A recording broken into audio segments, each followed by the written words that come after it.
And now, Move the Sticks with Daniel Jeremiah and Bucky Brooks. What's up, everybody? Welcome to Move the Sticks. DJ Buck with you. Buck, how you doing, man? Man, I'm good, DJ. I am just surviving, trying to understand what is going on in the NFL landscape. I know the new league year is upon us, but it's crazy seeing some of the names that are being thrown around. You appreciate what I'm working with here, Buck, by the way? The Chick-fil-A? A Chick-fil-A coffee, underrated coffee, you know? Little Chick-fil-A? No NFL insiders have been in a fight in a Chick-fil-A that I know of. It's safe. It's a safe place to get your cup of coffee. It's a safe space. We like safe spaces, no bullying. Yeah, no bullying at all. We hit on a little combine recap on the last episode. We had Rhett with us on that one. Today, I wanted to kind of go more the free agent route, the team route, in some conversations that I find fascinating, including some really recent developments right before we came on. First of all, I want to hit you on the Joe Thuney trade. I did Rich's show this morning, and he sent me a text this morning. Was like, this doesn't make any sense to us. Like, you got to help us. Why would they do this? So I did a little research on it, and then I want to get your thoughts on the backside of it. So I know the obvious question. You just lost the Super Bowl. Your offensive line got destroyed by a 4-man rush with the Eagles. So why in the world would you get rid of one of your best offensive linemen in Joe Thuney? And, for a minimal return, you got a pick in 26, I think, coming back their way. I think it was a 4 maybe in 26 coming back to them. So here's what I laid out. You've got 5 starters along the offensive line, right? They've got 3 taken care of. You've got Creed Humphreys, a 25-year-old center. Your right guard, and Trey Smith, is 25 years old. You've just franchised him. I'd imagine you're going to get a long-term extension done with him. And then you've got Juwan Taylor at 27. So center, right guard, right tackle, 3 of the 5 young guys. You could even say guys that maybe are just getting into their prime, truthfully. Joe Thuney's 32 years old. He was going to cost $15.5 million. You're going to have to extend him. So you're going to have to buy in to years, 33, 34, 35. Now you start taking some risk for the club with the age of the player and the cost of the player. So that to me is why they decided, okay, we're going to trade him. Now, I still think they're going to use resources on the offensive line, and these were the 2 scenarios, Buck. You've got Aaron Banks is 27 years old as a guard from the Niners, a good player. You've got Will Freeze from the Colts, 27. Mekhi Becton, who they saw in the Super Bowl, 26. So those are 3 guard options. So maybe they just go a 1-for-1, right? Instead of investing in a 32-year-old Joe Thuney, we're going to invest in a 26 or 27-year-old to marry up. This was the other one, and I'll get your thoughts on the whole thing here.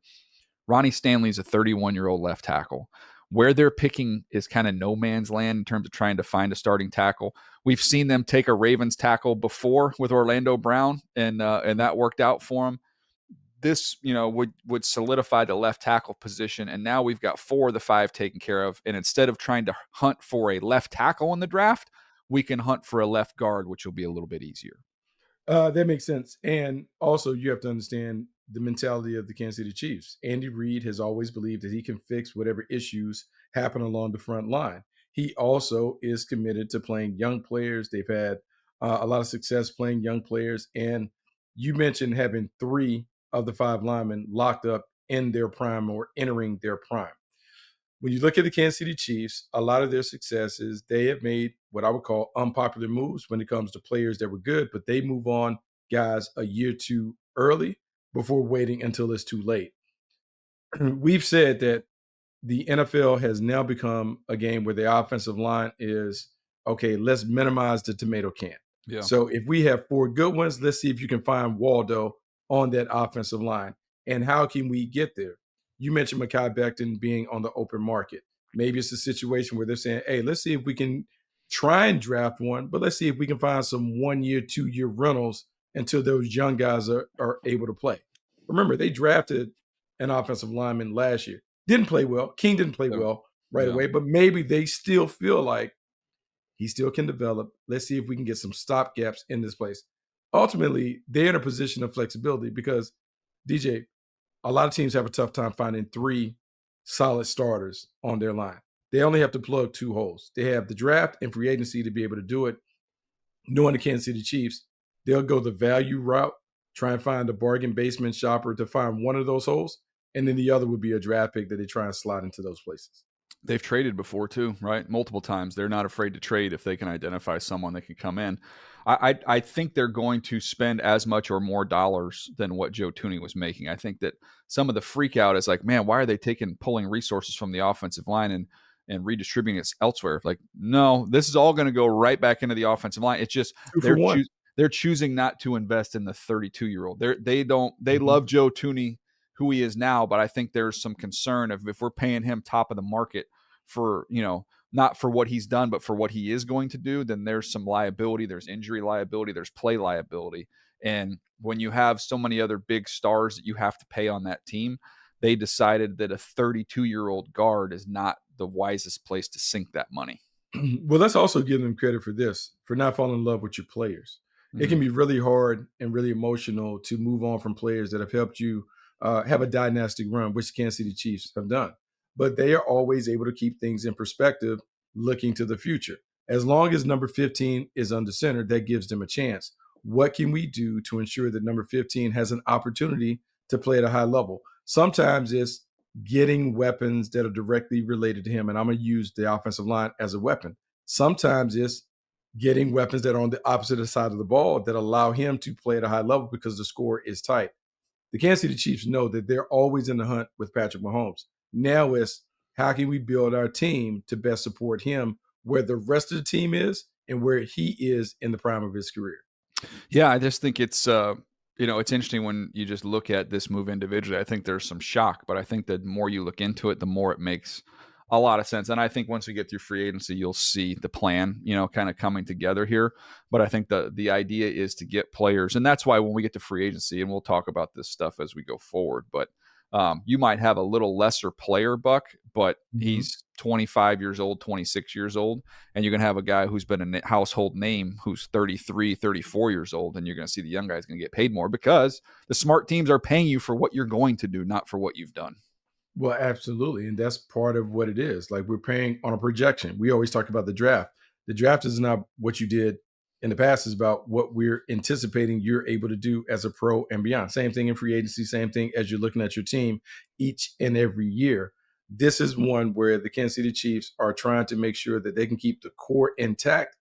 As Patrick Mahomes ages, this group grows with him. And look, we anticipate him playing another 10 years. They're going to have to flip this 2 or 3 times while he's still continuing to play. This is a perfect time for them to flip it if they need to flip it at the front line. No doubt. All right, Buck, it's time for Hot or Not, brought to you by Wasabi Hot Cloud Storage. I'll tell you what's hot, and that's Maxx Crosby. That is a nice new deal for him that just got announced. So the Raiders, Spy Tech, Tom Brady, the combination of the two, I guess, decide that they're going to take care of Maxx Crosby. Also bring in Alex Kappa, who, if I'm not mistaken, played with Brady with Tampa on their Super Bowl run. So a couple moves there for the Raiders, but the hot aspect of that being the defensive end market, because there are guys looking for deals. Micah Parsons, Trey Hendrickson, Aiden Hutchinson's not far behind. They have to love what they saw when this new deal came out. I'll pull up the numbers for you right here real quick. It was a 3-year, $106.5 million extension, included $91.5 guaranteed. That's the highest paid non-quarterback in NFL history. That is amazing. But look, I love seeing good things happen to good guys. When I look at what Maxx Crosby has been able to do for the Raiders, he has given them tremendous value, production, performance, and leadership coming from where he came from at Eastern Washington, being a day 3 pick who has become one of the better players at his position. Eastern Michigan. Yeah. What did I say Washington? Eastern Washington, yeah. But that's because you got Cooper Kupp just floating around. And he's still available out there. Look, the funny thing is I was thinking green and white, but Eastern Michigan. Yeah. Since he entered the league, he has been a dominant player off the edge. And the way that he plays, you see him twice a year, obviously, with your work with the Chargers.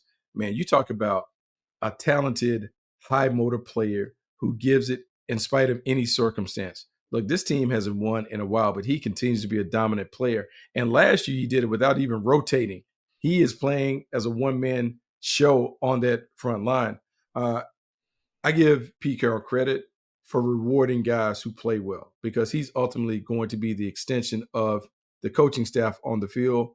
He's happy. He's excited. He's ready to assume leadership responsibilities because you've compensated him well. You've shown him that you're rewarding him for his efforts.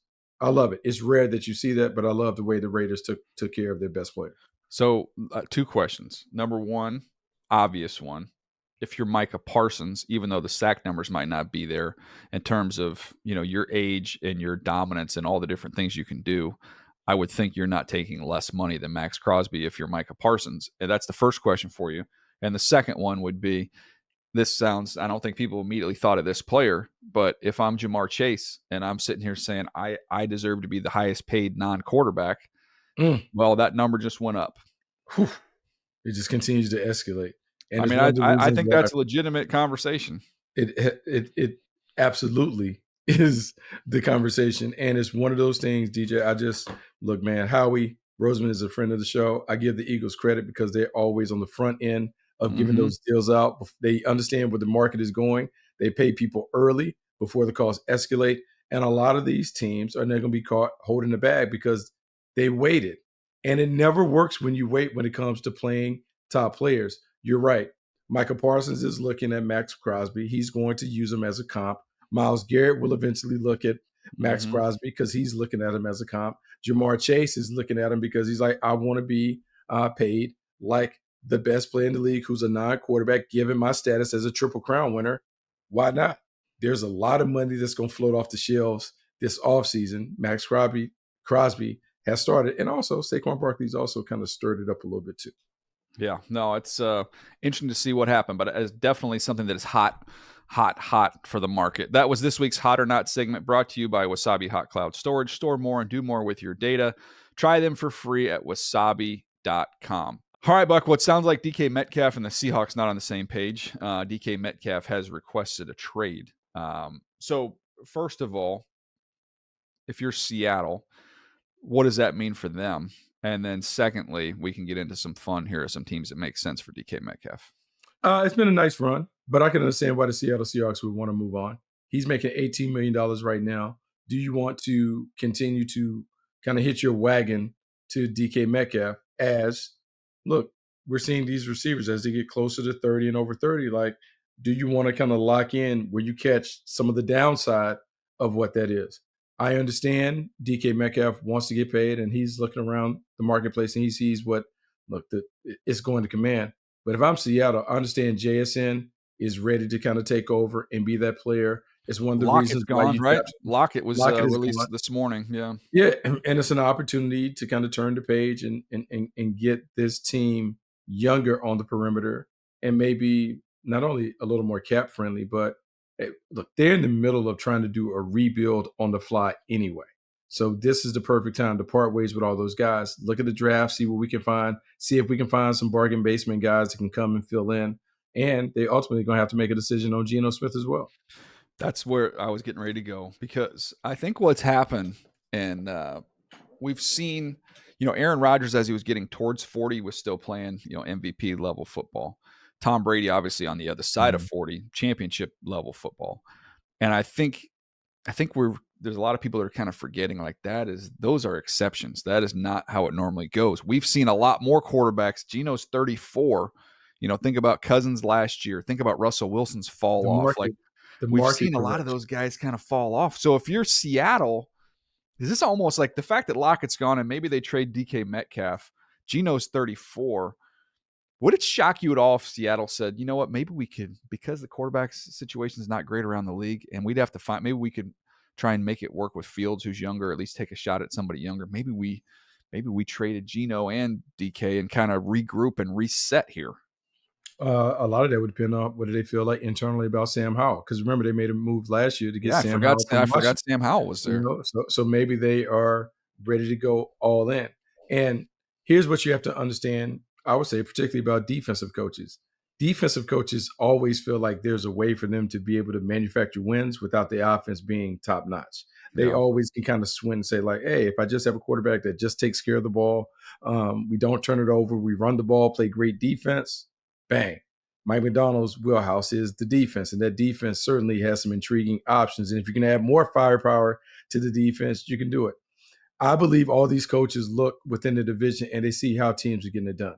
Look at what the Rams have been able to do with, look, man, I would say a bag of bolts and spare parts to be a team that has gone to back-to-back playoffs. Like Matthew Stafford was a big part of that. But think about all the young players that they've been able to play with. And you bring up a great point, DJ. When we came into the league, 30 was the magic number. Yeah. 30 was the number where you're trying to move off guys. We had a few guys that were able to surpass that, Tom Brady being the most notable.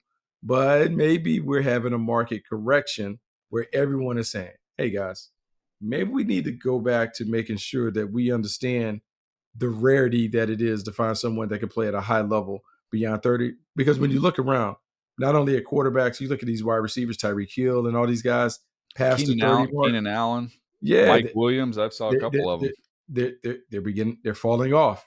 It is hard to Devontae play Adams doesn't move like he did a few years ago. Not at all. So to me, it does make sense if you're able to truly assess what's going on around the league, look at the trends and say, hey, man, we're going to punt on this. We're going to move on from these older players. We're going to get younger and more dynamic, and we're going to figure out a way to win with young players kind of being at the nucleus. All right, so let's get to the other side of it then, because there's two teams that came right to mind. If DK Metcalf does get traded, two teams that would make a whole host of sense. Actually, I'll give you three teams, and then give me some other teams or what you think of those three. The three teams that popped right in my mind for different reasons: New England, Pittsburgh, the Chargers. Those are the three that popped right up. Let's go through them individually here. New England, why would that make a lot of sense? They're bereft of talent on the perimeter. They need someone that can command double team attention. They need a playmaker, multiple playmakers around Drake May to allow him to really play the way that he wants to play the position.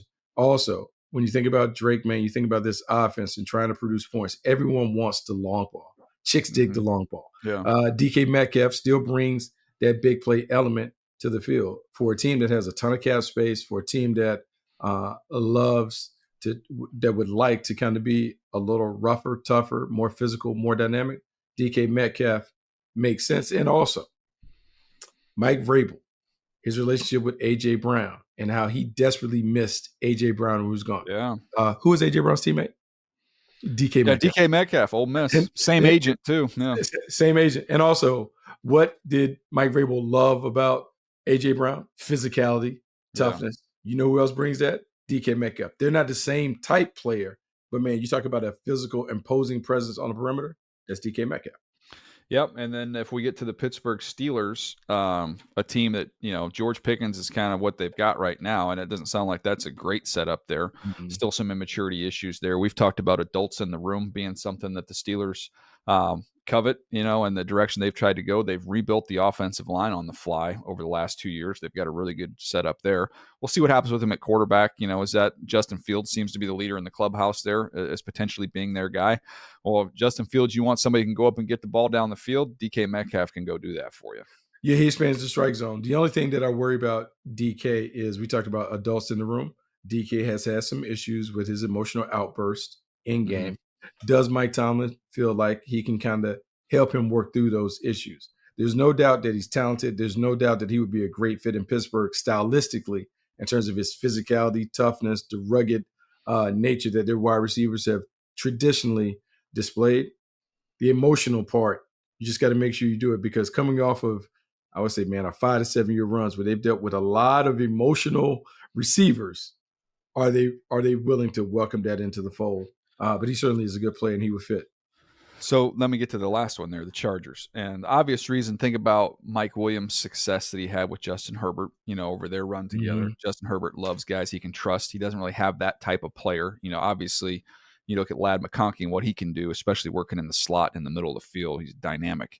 But I want to put the puzzle piece together for you as an offense. What if, and this is all right there for you, if the Chargers lined up week 1 next year, Buck, and you've got Justin Herbert, and then you look out in the formation and you've got DK Metcalf out wide, you've got Ladd McConkey in the slot, and all of a sudden we've got Omari and Hampton lined up behind Justin Herbert.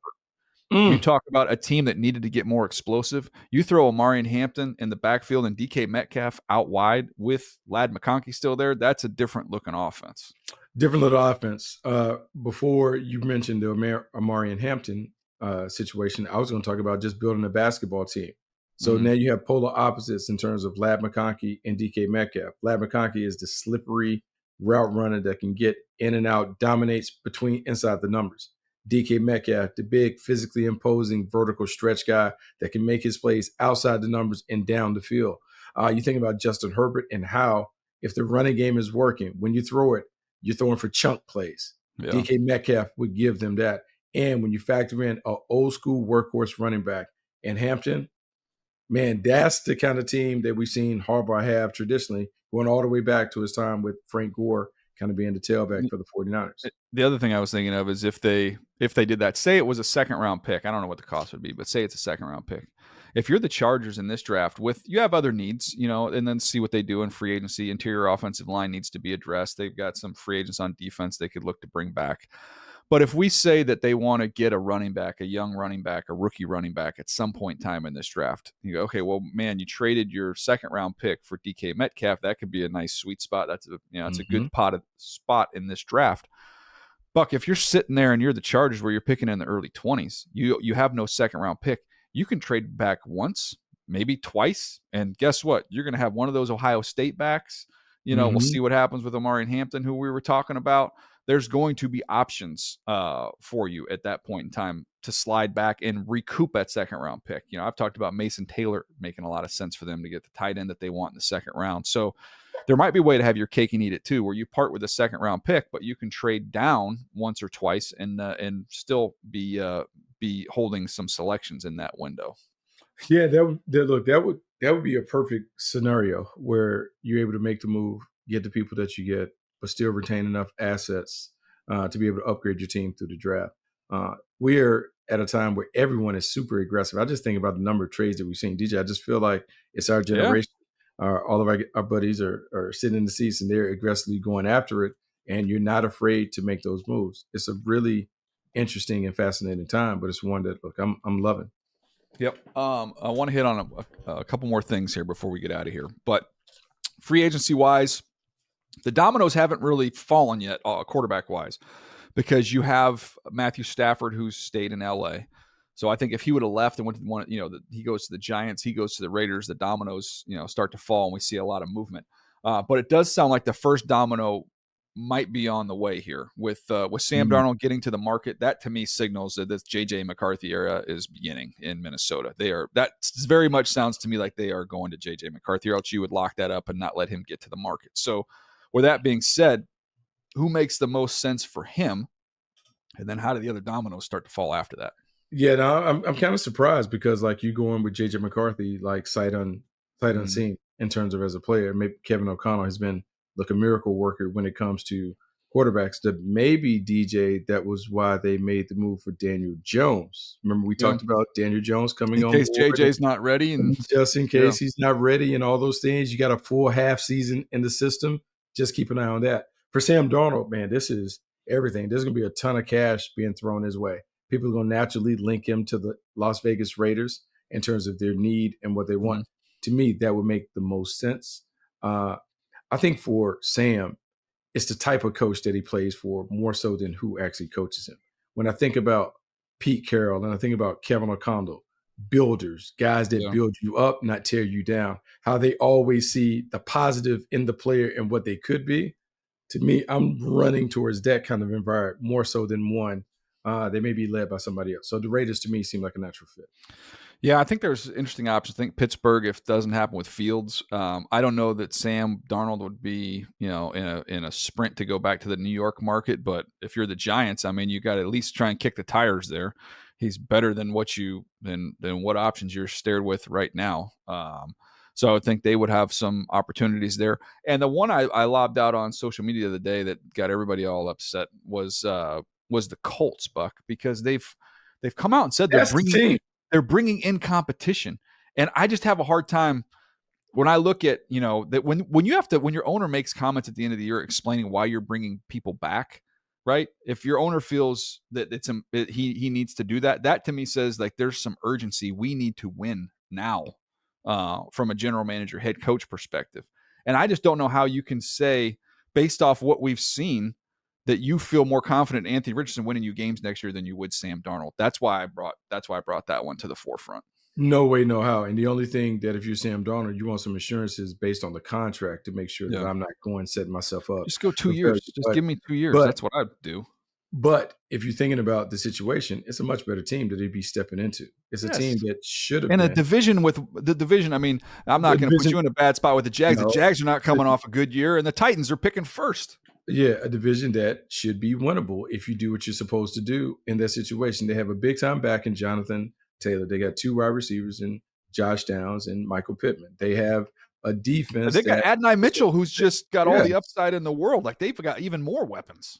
I mean, they have intriguing talent and potential that could make it a really good situation for them. And Shane Steichen is really good with quarterbacks. It hasn't worked out for Anthony Richardson, but you think of the other quarterbacks that played there, they've been okay. Intriguing.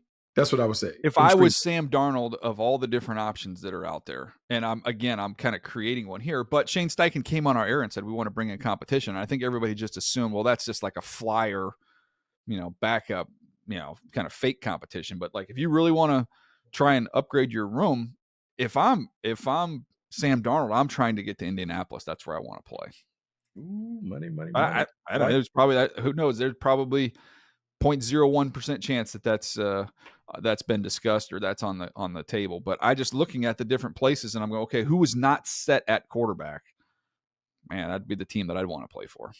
I mean, look, I can't fault you for that. It's a nice situation. We've talked about this kind of being the sweet spot, and no one really mentions the Colts kind of being in the quarterback market. They just talk about bringing competition. So it's almost like it's a throwaway.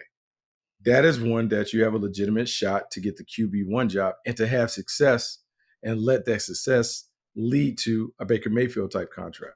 Yeah. It's interesting. I don't know. It's interesting. All right. Any other veteran stuff going on out there you're interested in before we get out of here? Only the Saquon Barkley thing. Saquon Barkley, 2 years, 2-year extension, putting him at $20 million a year. You talk about someone who kind of bet on himself and it paid off. Saquon Barkley has done that. I'm curious to see what it does to the rest of the running back market.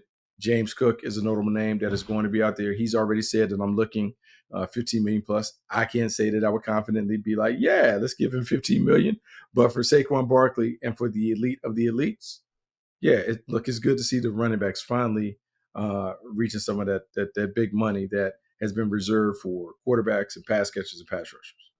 Yeah, no, it's always challenging when you win a Super Bowl because lots of people want to get paid. I don't even know that they let that even simmer or become an issue. It was like, we're going to take that care of this dude right now, and let's recognize him for what he just did, and doesn't show any signs of slowing down anytime soon. So I thought that was smart on the Eagles' part. All right, Buck, that's all we have for today. This has been a fun one. We'll be back here next week with some new episodes. I'm gonna be out and about here. We got 25th anniversary, Buck. We gotta take a little break there. Appreciate that. So we'll be on the move. But you'll have us locked down here on free agency. I'll be back to end of next week to kind of recap what goes on in free agency. Do want to let everybody know there's a new pod coming out with a Rosie and me. So it's kind of a enemies. Frenemies. Yeah, frenemies. That's yeah, what it's called Free Agents in 40s is what it's called. So it's kind of taking the free agency side where he does all the top free agents, and I'm living on the draft space. So we're going to try and throw these things together. So I was told he was only going to talk about a third of the time. That's why I agreed to do it. But we'll see if he can adhere to those rules. But anyways, be on the lookout for that. All right, Buck, anything else you want to throw in here before we get out of here? No, man. Have fun. Enjoy your vacation. I will wrap with you when you get back next week. Appreciate you, man. That's it. We'll see you next time right here on Move the Sticks.